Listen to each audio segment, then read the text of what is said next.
Dito isso, abra sua Bíblia, Lucas capítulo 9, verso 18. Estamos aí na nossa série Sólidas Sentenças e hoje nós estamos no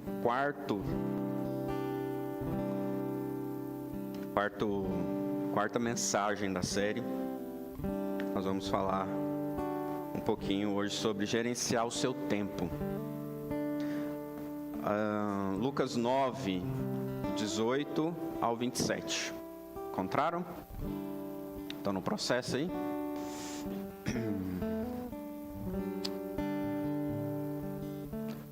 Vamos lá. Lucas 9, verso 18, diz assim: Certa vez Jesus estava orando em particular e com ele estavam os seus discípulos. Então lhes perguntou: Quem as multidões dizem que eu sou? Eles responderam: Alguns dizem que és João Batista, outros Elias e ainda outros que és um dos profetas do passado que ressuscitou. E vocês, o que dizem? Perguntou. Quem vocês dizem que eu sou? Pedro respondeu: O Cristo de Deus. Jesus os advertiu severamente que não contassem isso a ninguém. E disse: É necessário que o Filho do Homem sofra muitas coisas e seja rejeitado pelos líderes religiosos, pelos chefes dos sacerdotes e pelos mestres da lei. Seja morto e ressuscite no terceiro dia. Jesus dizia a todos: Se alguém quiser acompanhar-me, negue-se a si mesmo, tome a sua cruz dia após dia ou diariamente e siga-me. Pois quem quiser salvar a sua vida perderá, mas quem perder a vida por minha causa, a este a salvará. Pois que adianta o homem ganhar o mundo inteiro e perder a sua alma, ou destruir-se a si mesmo? Oremos. Aleluia, Senhor, nós estamos diante da Tua palavra, Tua santa, eterna e poderosa palavra, e diante dela, Deus, nós queremos nos debruçar mais uma vez, ouvindo aquilo que o Senhor tem a nos dizer, e também nos direcione, ó Pai, durante essa noite, durante essa palavra. Nós agradecemos a Deus porque no Senhor temos tudo o que precisamos e a Tua palavra nos sustenta e nos ampara, em nome de Jesus. Amém. Amém? Quem está com tempo sobrando aqui, levanta a mão. Ninguém, né? A gente sempre nesses dias, falar de tempo é falar de correria, é falar de falta dele. Talvez alguns poderiam dizer: eu precisaria pelo menos aí de mais umas 5 horas no meu dia para dar conta de tudo que eu preciso fazer, porque eu sou mãe, eu sou dona de casa, eu trabalho fora, eu tenho que fazer comida, eu tenho que cuidar dos meus filhos, eu tenho que discipulá-los, eu tenho que ensinar, e eu sou pai, eu também trabalho fora, eu também tenho que fazer algumas coisas em casa com os meus filhos, e estou na igreja também, tenho as minhas funções na igreja. Quem é que não tenha um tempo sobrando aí para nos emprestar um pouquinho? Você tem um tempinho para nos emprestar? Tá difícil, nós sabemos que tá difícil. Então, dentro das sólidas sentenças, falar sobre o tempo é algo que nós entendemos como necessário. Já a gente vai fazer um resumo do que foi falado até aqui e por que nós estamos falando disso. Tem um motivo, tem uma crescente, e nós vamos entender isso. Nós temos sido escravos do tempo. O tempo não tem sido ao nosso favor. Nós estamos na correria. Se você perguntar para alguém: e aí, como está seu dia? Menino, estou na correria. Isso aí é o bordão dos últimos dias. Estou na correria. Manda mensagem essa semana para alguém, pergunte como está a sua semana. Ele vai dizer: eu estou na correria. Às vezes você vai ver ele correndo aí pelo dia, você vai encontrar ele suado. Parece que a gente pensa na correria, acha que vê alguém correndo suado na rua, né? E não é assim, é a correria do dia a dia mesmo. Nós, sendo escravos do tempo, nós também somos culpados por nos escravizarmos pelo tempo.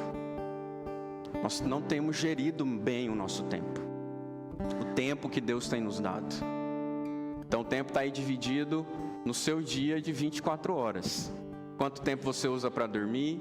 Quanto tempo você usa para os seus estudos, para a sua família, para o seu trabalho? E a gente vai entrar nisso. Mas nós temos roubadores de tempo. Temos. E não é pouco, não. Tem uma geração, uma sigla chamada FOMO. Já ouviu dizer isso? Uma sigla em inglês. E traduzindo ela, é medo de ficar por fora. Então as pessoas, elas precisam todo o tempo estar ligadas em tudo que está acontecendo no Brasil, no mundo e em outros planetas, em outras galáxias.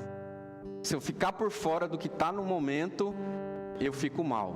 Então tem esse medo de perder alguma coisa, a notícia da vez, do governo, não que nós precisamos ficar totalmente alheios a isso, claro que não. Nós precisamos orar, ler a Bíblia e ter um jornal do lado, já dizia o grande escritor e pastor. Nós precisamos estar atentos a tudo que está acontecendo. A questão é quanto tempo eu invisto nisso. E se meu coração está nisso. Coloca aí para mim o primeiro slide, por favor. Eu quero ser bem didático com vocês hoje, tá? É que eu tenho muita informação, então para eu não me perder, eu até fiz uns slides aí. Primeiro, para dizer para você que tem dois problemas fundamentais. O primeiro é que a nossa mente é limitada. E o segundo é quanto mais informação não organizada, mais difícil será de tomar uma decisão. Pode passar para o outro. A nossa mente divaga em 47% do tempo. Então vamos pensar aqui, estou pregando com você, a gente está aqui, estamos juntos aqui. Vamos falar aí uns 50 minutos, 45, 50 minutos. Talvez a metade disso você vai estar divagando, porque eu vou falar talvez de limitado. Aí você fala, puxa vida, Armação Ilimitada era uma série que tinha na Globo em 1975. Aí sua mente fica divagando. Eu vou falar, por exemplo, de informação ou organização. Você fala, nossa, meu guarda-roupa está desorganizado. E aí você vai divagando. Aí você vai se perdendo. Perdão. Naquilo que a gente está falando aqui. É normal. Por quê? Porque o nosso cérebro, ele trabalha com esses gatilhos. Mas a gente precisa se atentar pelo que está acontecendo agora. E por isso eu quero que você fique aqui comigo. Existe um livro que eu li, inclusive, chamado A Sociedade do Cansaço. Bota aí. Não é um livro cristão.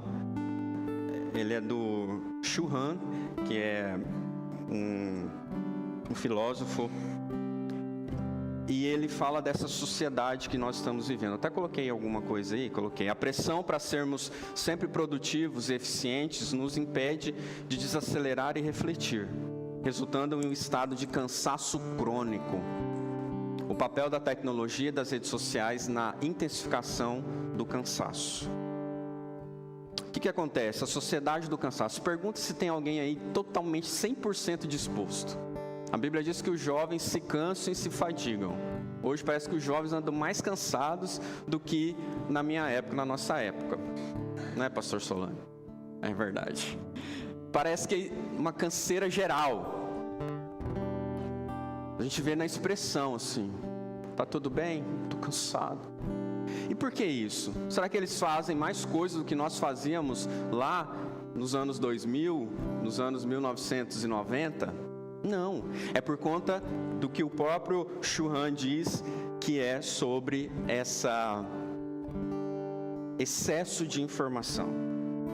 Tirou daí não? Ah, tá lá. O excesso de informação. Tem uma pesquisa também do Reino Unido, pode passar, que ele fala, já é outro pesquisador, o Chris Bailey, tem apontado estudos que demonstram nossa limitação em lidar com informações. Ele informa que desses 11 milhões de bytes, que a gente recebe na nossa mente, nós conseguimos processar apenas 40. Ou seja, nós temos uma limitação na nossa mente. E nós temos colocado informação demais além do que a nossa mente consegue processar. É como um computador que aguenta, 5 bytes e você coloca 100 milhões. Por isso nós estamos cansados, queridos. E isso é de mamana caducando. Não venha me dizer que rede social, TikTok, Instagram, WhatsApp, vídeos, hoje é só da galera jovem, porque não é. Não é, porque a gente tem vô, tem vó, tem mãe e sabe que está todo mundo ligado, está todo mundo aqui, ó. Todo fundo com excesso de informação. Um vídeo que fala de maquiagem e o de baixo está falando do acidente que teve de avião lá não sei aonde. E o outro que vem com uma dancinha. E o outro que vem, sabe, uma informação embaixo da outra que a sua mente não está conseguindo processar. Por isso você está cansado. Então, enquanto era para você descansar, o tempo que você teria de descanso mental, o que você faz? Você senta e rola a tela do celular achando que você está descansando. Eis que te digo de mim mesmo, você está enganado. Você não está descansando e por isso você está tão cansado nesses dias. Porque o tempo que era para você descansar de verdade, a gente vai falar disso daqui a pouco, você está queimando a glicose do seu cérebro, querido. E aí, é um pacote completo para a sociedade do cansaço. Já temos tantas demandas na nossa vida e essas ainda vêm para nos atrapalhar. A necessidade que nós temos. A gente tem falado nessas sólidas sentenças de um jovem, se você ainda não me ouviu falar dele, que é Jonathan Edwards. E as suas 70 resoluções, as suas 70 sólidas sentenças, suas firmes resoluções. Inspirado nisso, a gente tem falado esses dias sobre as sólidas sentenças. Então, ele fala sobre o tempo nessas 70 resoluções. Inclusive, a número 5, logo no começo, ele já fala, pode jogar, ele já fala sobre o tempo. Resolvi nunca perder um momento, mas aproveitar o tempo da forma mais vantajosa que puder. Quão era importante o gerenciamento do tempo lá para ele, naquela época, no século retrasado, para resolver colocar essa resolução, essa sólida sentença na sua vida, quanto mais para nós hoje em dia, no século 21, com tanta coisa, com tanta demanda que nós temos ou que nós pegamos para nós.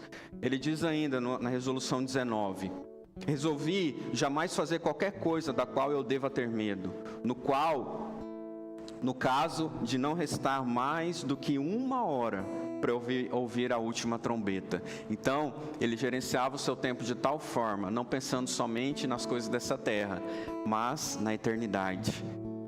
Você não passou aí para mim, né, querida? 19. Olha aqui, fica aqui comigo. Isso. Resolvi, já li isso aí. Pode passar para outra. 52. Frequentemente, ouço as pessoas idosas dizerem como teriam vivido se pudessem voltar ao início da sua vida novamente. Resolvi que viverei da forma como desejarei ter vivido no caso de chegar em uma idade avançada. Olha que lindo. Então, é viver o seu dia intensamente como se fosse o último dia e não se arrepender de coisas que você não fez com o seu tempo. Esse tema tempo toca muito num lugar muito caro para mim e eu gosto muito desse tema. Assisti um filme um tempo atrás, até mandei para algumas pessoas sobre esse filme e agora eu esqueci o nome dele, me ajuda aí. Qual que é? Ele fala sobre o tempo. Questão de tempo. Questão de tempo. Eu vou dar spoiler aqui, depois você assiste. Mas o rapaz, na sua família, eles voltavam no tempo, em qualquer momento do tempo. E eles poderiam refazer algumas coisas. Imagine você poder voltar no tempo e desfazer algumas coisas. Seria bom, né? Seria interessante. Questão de tempo. Então ele volta em várias fases da sua vida. Várias e várias fases da sua vida. E no final, eu não vou contar o final, senão vai ficar chato. Ele descobre algo muito precioso. Muito precioso, que é exatamente isso que Jonathan está falando. Sobre nós revermos o que nós temos feito com agora, com o que eu tenho hoje, do que eu estou vendo, do que eu estou vivenciando, e esperançar daquilo que eu viverei. É muito lindo. Sólidas sentenças, joga aí para mim. Pode passar.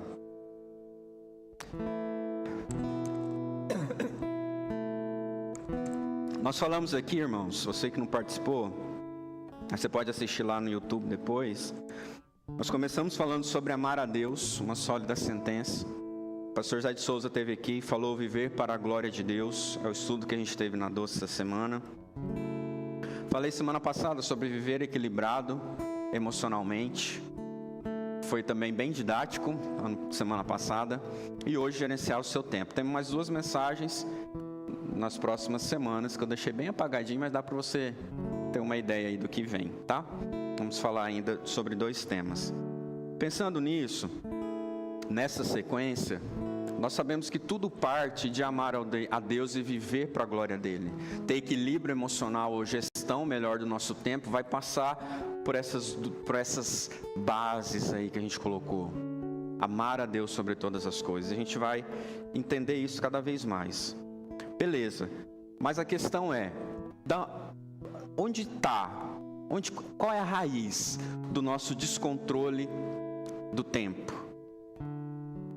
A gente fala de excesso de estímulos, a gente fala de controle do tempo, a gente fala de excesso de dopamina sobre o nosso cérebro, e todas elas têm de fato uma verdade, são verdade, como eu coloquei para você até aqui. Mas existe algo mais profundo.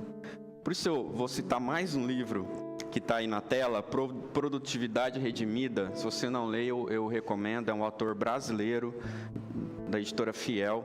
Ele fala assim: enquanto vasculhamos o fundo do oceano, percebemos que por trás de cada luta com as tarefas não cumpridas, com o desejo de desistir, com a confusão mental e emocional e com o esgotamento, existem pedras e blocos inteiros de orgulho, descontentamento, apego aos apetites, temor de homens e desejos desordenados. Eu gosto muito do que o Alan Porto coloca nisso. Ele fala que há blocos inteiros em nós, por trás de um esgotamento, por trás de uma confusão emocional, por trás de uma correria, de uma procrastinação. Existem questões mais internas relacionadas com orgulho, descontentamento, apego a apetites, temor de homens e desejos desordenados. Muito interessante isso, queridos. E aí, pensando nisso, nós precisamos entender que o pecado nas nossas vidas, de novo eu vou falar sobre isso, e de fato o pecado nas nossas vidas nos faz viver relapsos com o tempo. O pecado na nossa vida faz com que nós, como homens caídos, não aceitemos que somos criatura, mas queremos ser criadores. Ou melhor, queremos ser o Criador. Como homens caídos, nós achamos que temos o controle de tudo e que somos eternos. Como caídos que somos, nós achamos que essas características que pertencem somente a Deus também são nossas, e não são. O único que tem o controle de todas as coisas é o Senhor. O único que é eterno é o próprio Deus. E nós achamos que temos o controle de tudo, então nós gastamos todas as nossas energias com a gente mesmo. Com a gente mesmo. E isso é orgulho. Isso é idolatria do eu. Olha aqui para mim. Isso é idolatria do eu. Tim Keller também, ele vai falar no seu livro Ego Transformado sobre isso, que a nossa condição do nosso ego inflado ou esvaziado vai nos levar, de certa forma, para o orgulho. Então o orgulho, muitas vezes, não é arrogância, soberba em cima de outra pessoa menor. Não. O orgulho também é quem acredita que tudo depende de si mesmo. Tudo depende de você mesmo. Por isso o seu tempo anda tão bagunçado. Porque você não está dando conta. Porque as ondas estão vindo e estão te dando um caldo. Mas tudo isso, no final das contas, desejamos garantir e controlar a própria vida. Então a raiz de toda a desordem ou falta de gerenciamento de tempo está aqui, no nosso coração, na nossa alma pecaminosa. Pensa sobre quem procrastina. Você procrastina? Você deixa as coisas para depois? Não, jamais.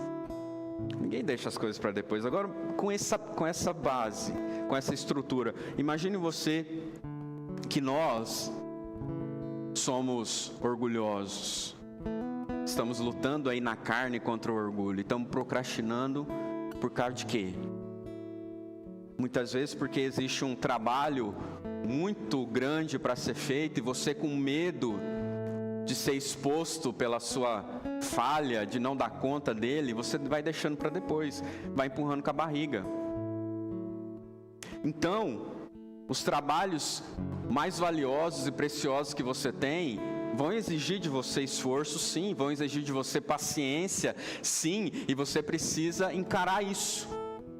Mas com medo, com orgulho que muitas vezes a gente tem no nosso coração, a gente foge. Então, gerenciar o tempo passa por uma transformação do nosso coração. O coração é a raiz. Então, sonde o seu coração. Para falar de tempo, a gente precisa falar de coração. Sonde o seu coração. Onde está o teu coração? Onde estiver o seu tesouro, ali estará o seu coração. Então, sonde ele. Porque a procrastinação, a indisciplina, a falta de foco, o vício em trabalho, a irritação pode fluir de um coração que não está 100% resolvido. Então, o coração é a raiz.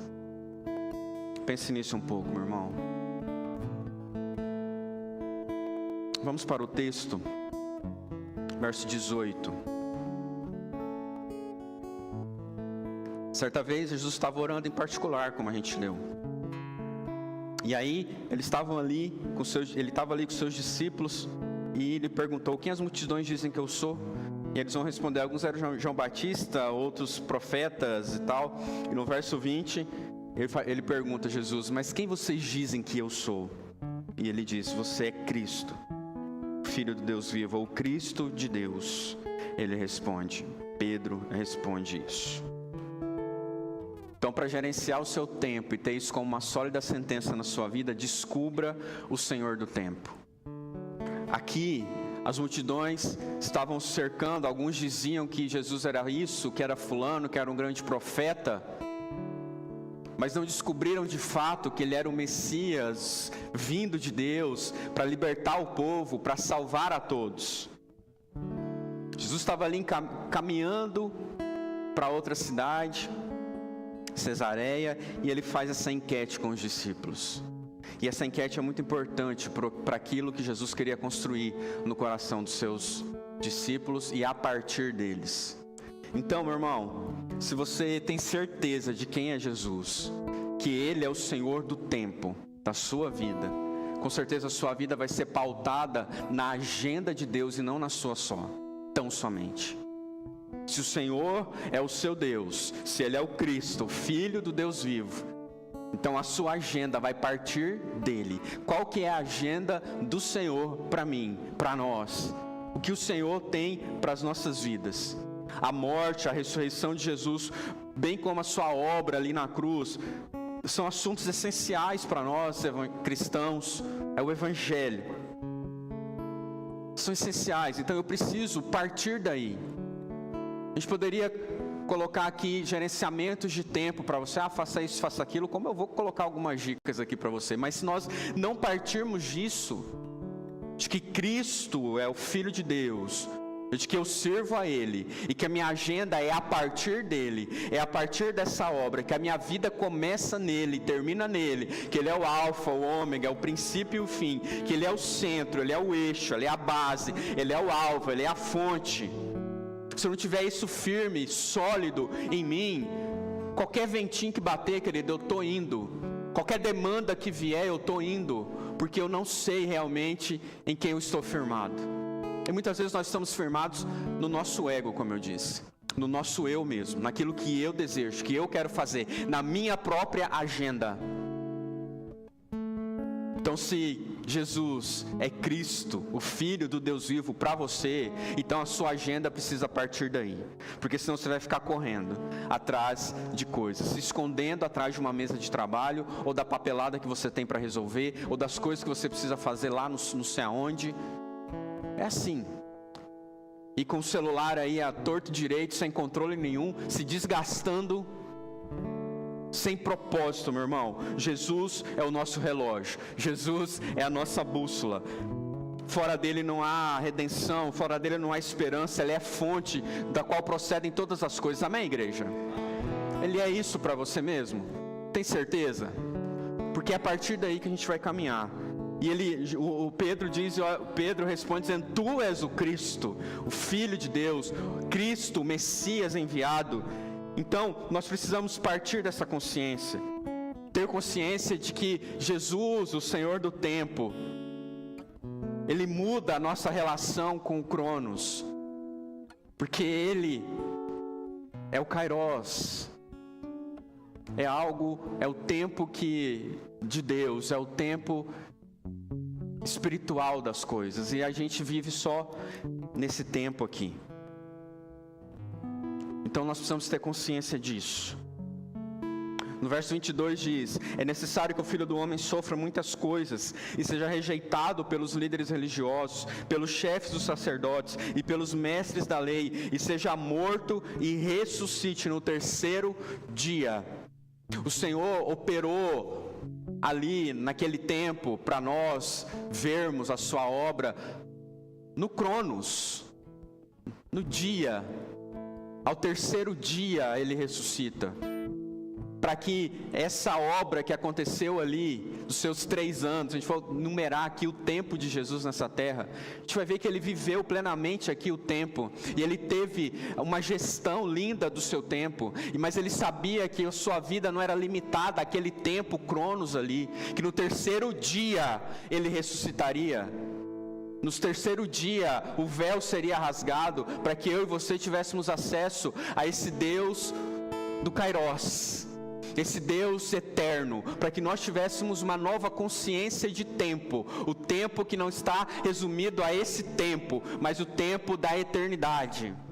Então, o Senhor plantou em nós o anseio pela eternidade, diz a palavra. E nós somos seres eternos, nós não estamos limitados a esse tempo. Está aqui comigo, querido? Acho que não.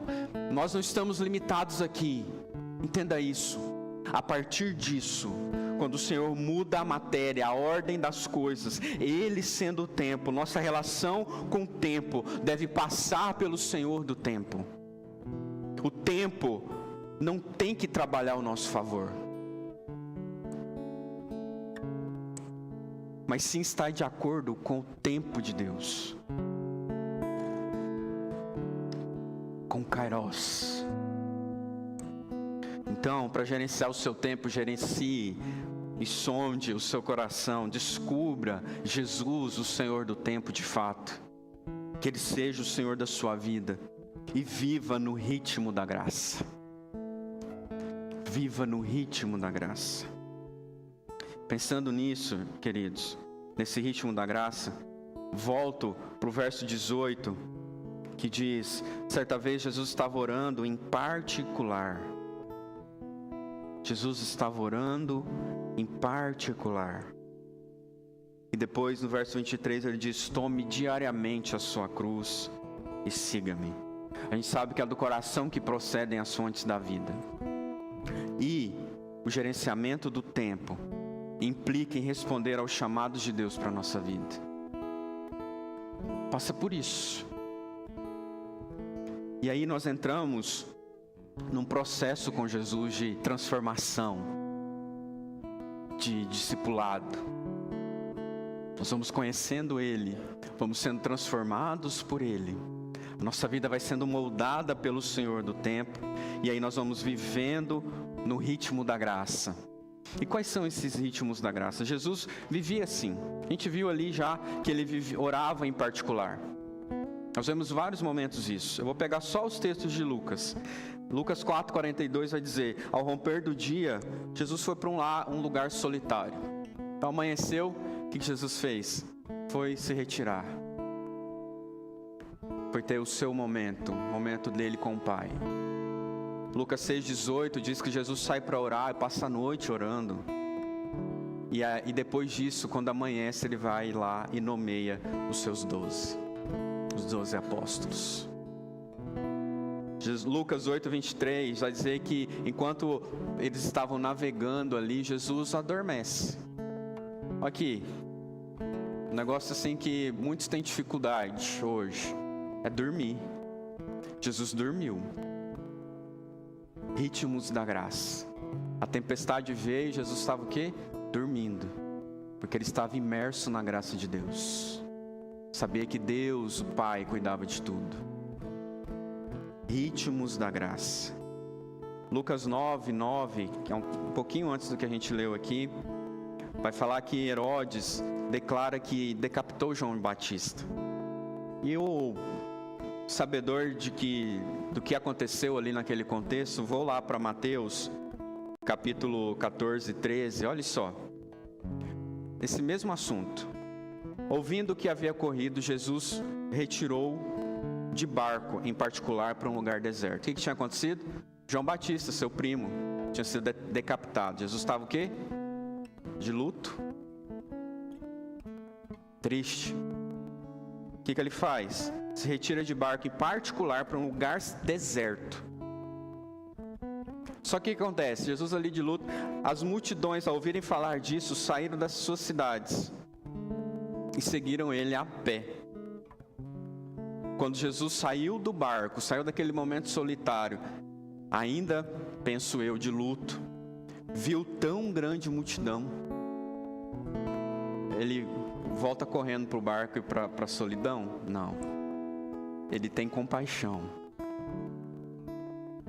E ele cura os doentes. Eu acho isso aqui muito lindo no ritmo da graça de Jesus. Porque que acontece conosco, querido? Não que nós não devamos ter o nosso momento, e a gente precisa disso. Só que em paralelo a isso, o Senhor também se...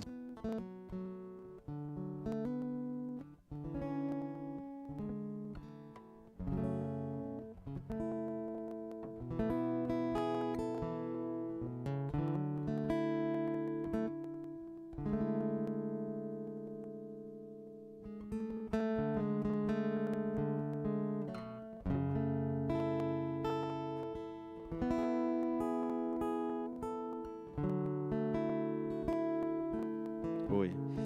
Enquanto ele vem trocando a pilha aqui, Jesus, ele se doou.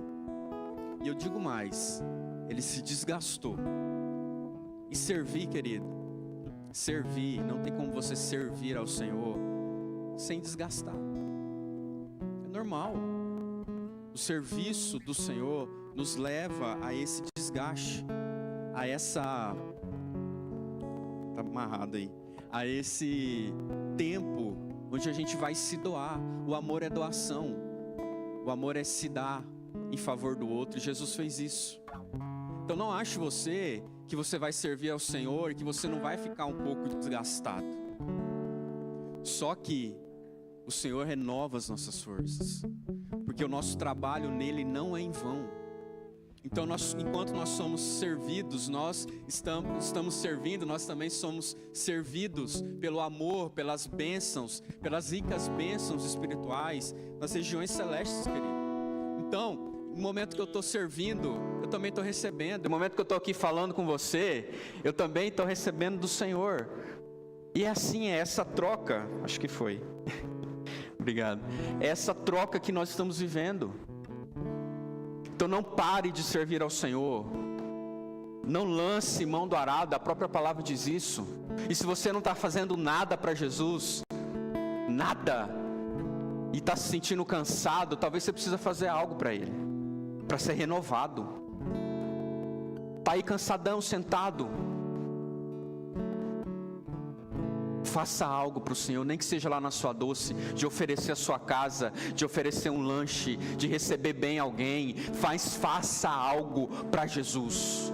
Não fique parado, porque enquanto nós servimos, nós estamos recebendo dele. Então saia desse lugar, querido, de cansaço. Desligue o seu celular, ligue a sua Bíblia, ligue a sua comunicação com o Senhor e ative novamente a sua conexão com Ele de amor e de serviço. Nós estamos falando aqui que tudo isso envolve a nossa vida. Seja a adoração, seja a comunhão e o serviço também, porque a gente vê Jesus servindo, e eu acho lindo isso que Jesus fez. Ele estava de luto, ele estava afastado de todas as coisas, mas ele vê a multidão, ele diz a palavra que ele se sente compassivo, ele se compadece, ele fica com compaixão do povo. E além de ficar com compaixão, ele fica, que dó, que pena, mas depois eu vou lá. Não, ele vai e cura aquelas pessoas, aquela multidão. A Bíblia não diz como, mas quando ela fala multidão, é multidão. Então Jesus se doou. Minha pergunta para você é, você tem tendo tempo para se doar para o Senhor? Ou você só quer ser servido? Ou você só quer uma bandejinha, as coisas na sua mão, porque você não tem tempo para nada? Irmão, por favor.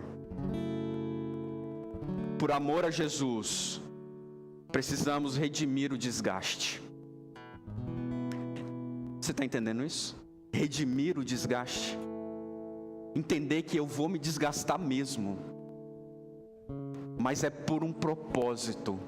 Como eu disse lá, para quem que eu estou me desgastando? Para quem que eu estou fazendo? Olha o que Jesus fez naquela cruz por você, querido. Olha o desgaste que ele teve. E o que você está fazendo em resposta a isso? Minimamente o que você está fazendo em resposta a isso? Eu estou indo na igreja.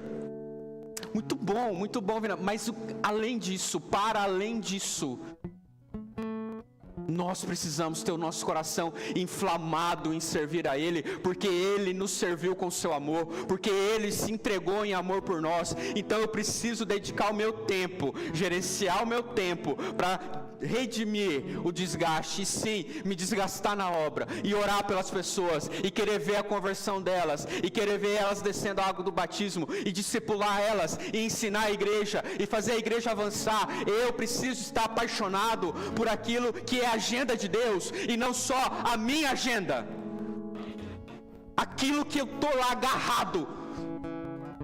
Eu preciso fazer isso. Façam para mim, olhem para mim, me deem. Eu preciso, façam. Olha aqui a minha agenda, a correria que eu estou. Me deem aí, gente. Irmãos, por favor.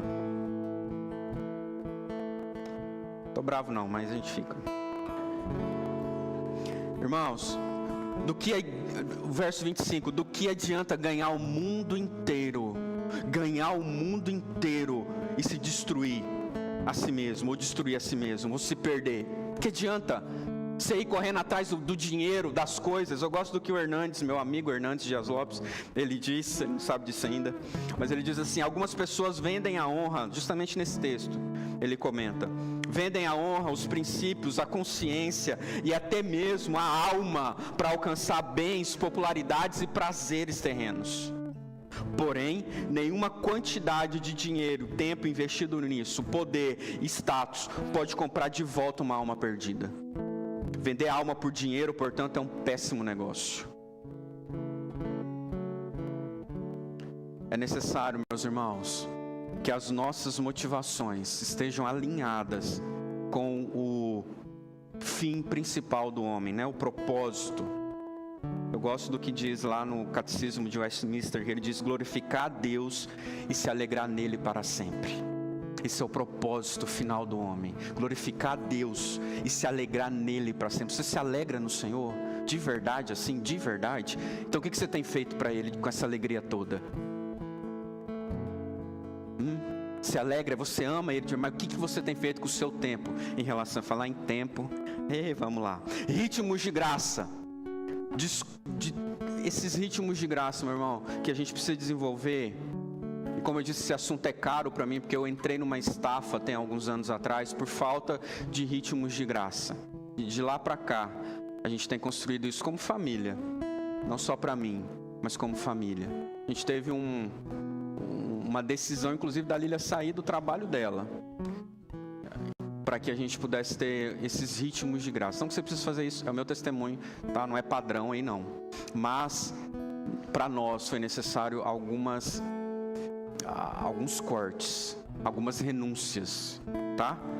Para mim também foi necessário isso, porque uma pessoa que é proativa no mundo, que é tudo sob o controle, eu ter que soltar. e soltar. E eu aprendo isso todos os dias ainda. Tem que soltar, porque eu não sou Deus. Eu não sou o salvador da pátria. Eu sou pastor, o Senhor me comissionou para isso, mas sou humano como você, falho, erro, fui para psicólogo, fiz meu tratamento terapêutico e estamos aí, seguindo a vida.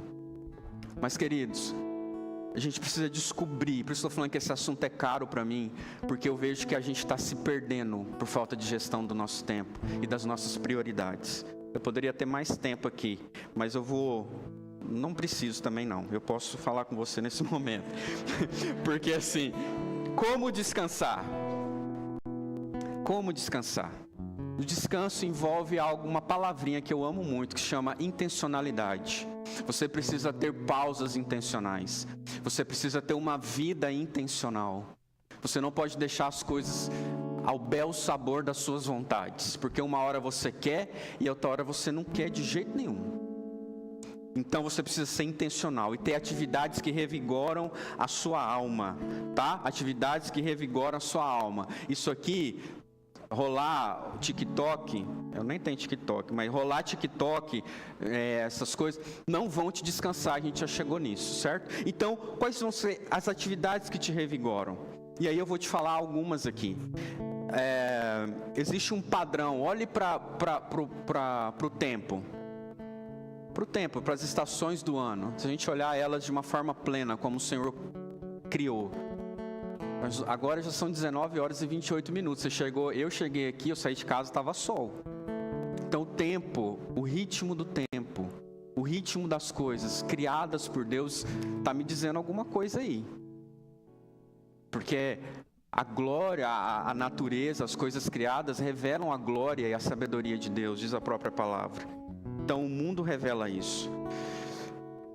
Pensando nisso, querido, pensando sobre essas pausas intencionais, esse descanso, se a gente olhar para a palavra de Deus, o Shabat, o que era esse momento de descanso estabelecido pelo próprio Deus? O Senhor Deus, lá em Gênesis, Ele viu tudo que Ele fez, Ele contemplou tudo aquilo e descansou. Isso é um exemplo para nós. O descanso, ele está na contemplação, ele está na adoração, ele está na celebração. O nosso verdadeiro descanso está aí. Você quer descansar? Adore, contemple ao Senhor, contemple as coisas criadas, contemple seu filho brincando, contemple coisas simples da vida, mas contemple ali sentar de manhã com a sua Bíblia ao seu lado, um cafezinho, um chá para quem gosta, ou um leite com Toddy para quem gosta. Contemple o cheiro das coisas, contemple, meu irmão. Isso é o verdadeiro descanso. Foi o que o Senhor estabeleceu. Para além disso, e muito além disso, se a gente olhar o descanso, o princípio, a estrutura das coisas, e a gente olha para o nosso Senhor e Salvador Jesus Cristo, se no Antigo Testamento a lógica consistia em trabalhar 6 dias na expectativa de entrar no descanso no 7º, com a vinda de Jesus e a sua obra lá na cruz, o descanso chegou para todos os dias da nossa semana, para todos os dias da nossa vida. Você quer descansar de verdade? Permaneça em Cristo. Você quer descansar de verdade na sua vida, meu irmão, meu querido, minha querida? Permaneça em Jesus. Ele é o nosso descanso. Ele é, já diz uma canção, né? Em seus braços é o meu descanso. Jesus, o Senhor do sábado, o Senhor do descanso. É nele que nós descansamos. É interessante quando Jesus ressuscita no domingo e nós, cristãos, iniciamos a semana no domingo. Você ainda não trabalhou. Você está descansando para começar uma semana. Então nós descansamos. Estar aqui adorando, contemplando, celebrando ao Senhor é um lugar de descanso nele. Lá na manhã, no seu dia a dia, é um lugar de descanso no Senhor. E nós precisamos descansar no seu amor. Para isso, gerencie o seu tempo, sonde seu coração, descubra o Senhor do tempo, viva no ritmo da graça e seja intencional. Seja intencional. Precisamos pensar que em Jesus tinha descanso, tinha oração, tinha silêncio, tinha trabalho, tinha serviço. E para nós também. Eu gosto do que o livro A Pirâmide da Sabedoria diz. Joga aí para mim, faz um favor. Marcas da sabedoria: discernimento em um mundo de excessos. Você está vendo um monte de coisa. Tenha discernimento para filtrar tudo que você anda vendo e pare de ver algumas coisas. Delete algumas coisas da sua visão, porque é a entrada ali da sua alma. Paciência em um mundo rápido demais. Ninguém tem paciência comigo. Tenha paciência nesse mundo acelerado. Busque do Senhor isso, porque Ele nos dá esse fruto. Humildade em um mundo focado demais no eu. Volte-se para Jesus, querido, que é manso e humilde. E olhar, ouvir e amar a Deus. Gerenciar o nosso tempo também vai passar por entender a nossa identidade em Cristo. Vai passar por nós entendermos quem nós somos em Jesus. E a nossa vocação e o nosso momento. Eu quero falar desses pontos rapidinho. Porque a identidade você sabe. Aquilo que você é vai definir o que você faz. E ponto. Se você é filho de Deus, se você é filho do Deus vivo. Por isso Jesus pergunta: quem diz que eu sou? Pedro responde: é o Cristo de Deus. Então, se Ele é o seu Deus, então automaticamente você é servo dele, você é filho amado do Senhor, certo? Amém? Então, a partir disso, inicia um processo de transformação, de discipulado meu com Jesus. Eu vou me transformando à sua imagem, eu vou sendo transformado em meu interior. Depois disso, o Senhor vai te dando uma vocação, um direcionamento. Faça isso, faça aquilo. Você também, como filho, vai vendo as necessidades. Você fala: opa, eu tenho talento para isso, eu vou ali e vou servir. Eu vou servir ao Senhor. Então você vai servindo diante daquilo que você tem a vocação ou o talento. E o momento. Então vai ter momentos em que você vai servir muito. E vai ter momentos que você vai servir menos. Tem pessoas aí que vão ganhar neném, né? Tem outros que vão casar. Então há momentos da nossa vida que a gente vai fazendo tipo uma sanfona. Vai ter momentos que, eu vou ter um momento aqui, como eu disse, eu tive a minha staff, eu parei tudo. Então era o meu momento de me recuperar. Depois eu voltei, fui voltando e estamos aí. Assim também há momentos na sua vida que você vai precisar dar um passinho para trás, mas seu coração vai estar ali desejoso de voltar a servir ao Senhor. Se isso mudar, querido, então a sua identidade também mudou. Entende isso? Então eu tenho momentos de pausa, mas a minha identidade não muda. Eu quero voltar à minha vocação. Eu quero voltar a fazer aquilo que eu fazia. Eu quero voltar àquilo que o Senhor me chamou para fazer. Porque a minha identidade e a minha vocação e o meu momento estão tudo nisso. Então, gerenciar o tempo vai passar por isso. Vai passar pelos nossos momentos, as nossas questões. Então a gente precisa usar, talvez, algumas ferramentas. Eu gosto muito do que o Wayne Cordeiro diz no livro Andando de Tanque Vazio. Ele diz assim: a vida é composta por diferentes áreas, mas apenas uma pequena porcentagem dessas atividades realmente define quem somos e impacta profundamente a nossa existência. 5% depende de toda a sua vida. 5%. Aí eu te pergunto, quais são os seus 5% mais importantes? Pensa aí. Ou saia daqui pensando. Quais são os seus 5% mais importantes da sua vida? Porque o resto vai partir daí. Pense. Seu relacionamento com Deus, ame a Deus. Seu relacionamento com a sua vida de comunhão com Deus. A sua vida em comunidade, sua vida em família. Seu chamado. Quais são os seus 5%? Porque tudo vai partir daí. Vai fluir daí. Então faça o seu teste pessoal aí, meu irmão. Gosto também de algo chamado a tríade do tempo. Bota aí para mim. Olha aí. Como normalmente as coisas são. Aquilo que toma mais tempo, 60% da nossa vida, às vezes são as coisas circunstanciais. Coisas circunstanciais. E outras, os 30% às vezes é aquilo que é urgente. E 10% é aquilo que é importante. Então, se sua vida for dividida assim, talvez você vai viver de forma dando mais importância àquilo que é circunstancial. Por exemplo, Coloquei um exemplo aqui. Você tem uma demanda aí de tarefas. Dentro dos seus 5%, você entende que a sua família é um bem precioso, então você precisa investir nela. Culto doméstico. Aí você precisa fazer um culto doméstico, mas também você precisa pagar uma conta de energia que vence amanhã. Ou você precisa procurar uma foto que um amigo seu pediu, que é uma foto muito engraçada, lá de 1900 bolinha. O que você acaba fazendo primeiro? Às vezes a gente acaba fazendo aquilo que é urgente. A gente vai procurar a foto e deixa o devocional para lá, com a sua família. Ou você vai fazer aquilo que é até importante, pagar a conta, senão vai cortar a minha energia, eu vou ficar no escuro. Mas aquilo que é importante, circunstancial, perdão, mas aquilo que é importante de fato, a gente vai deixando. Falei errado, mas você me entendeu.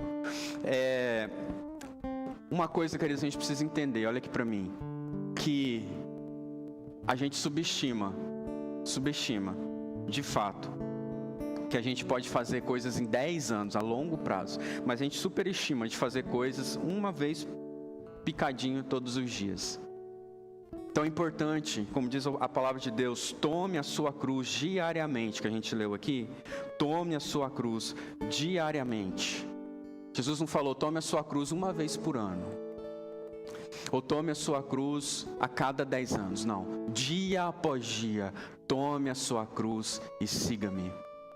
Dia após dia, tem um mistério nisso, tem uma construção nisso. A nossa vida é feita de dias. Ensina-me a contar os meus dias, diz Moisés no seu salmo, para alcançar coração sábio.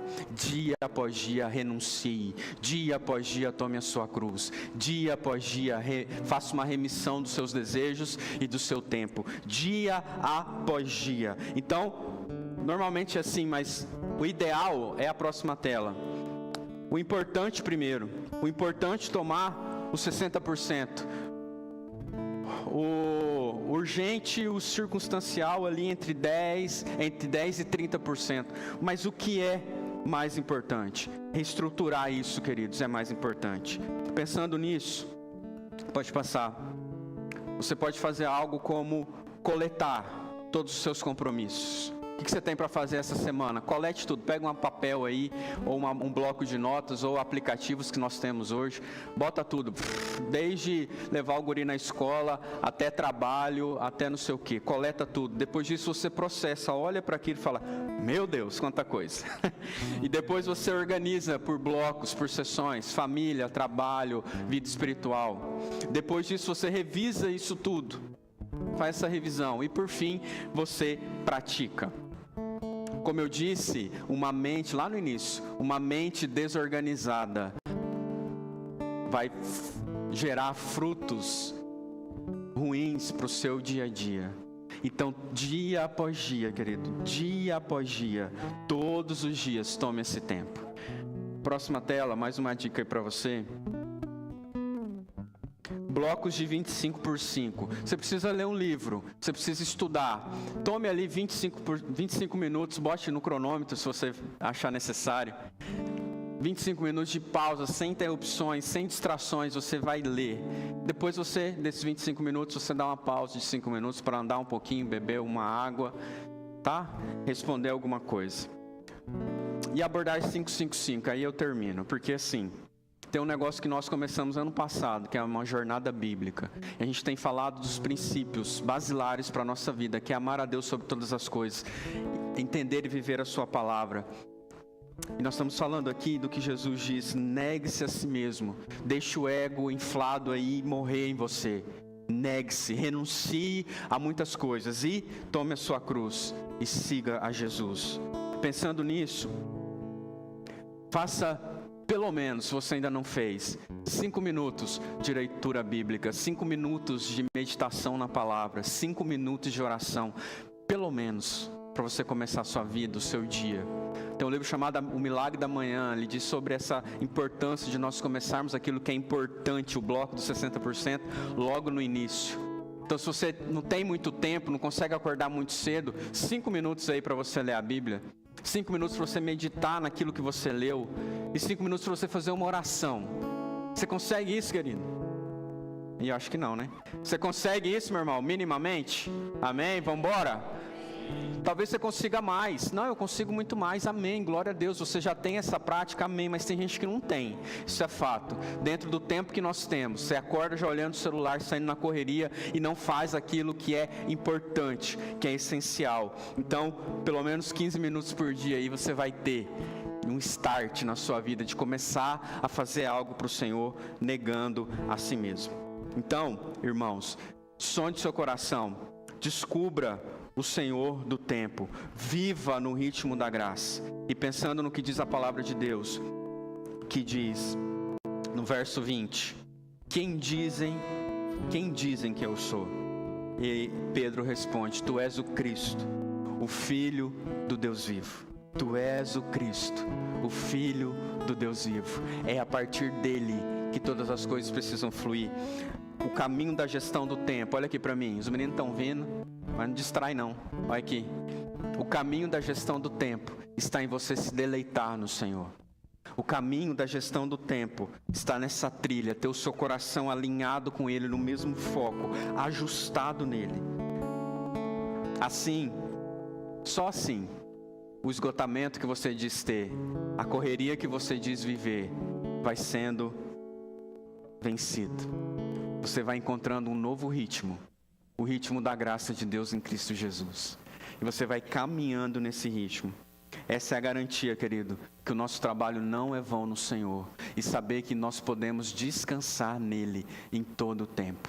Então, uma sólida sentença para a nossa vida é gerenciar o nosso tempo para a glória de Deus. Que você consiga fazer isso a partir dessa semana. Se você já gerencia o seu tempo, glória a Deus. Se você ainda não tem conseguido gerenciar, coloque isso como uma firme resolução.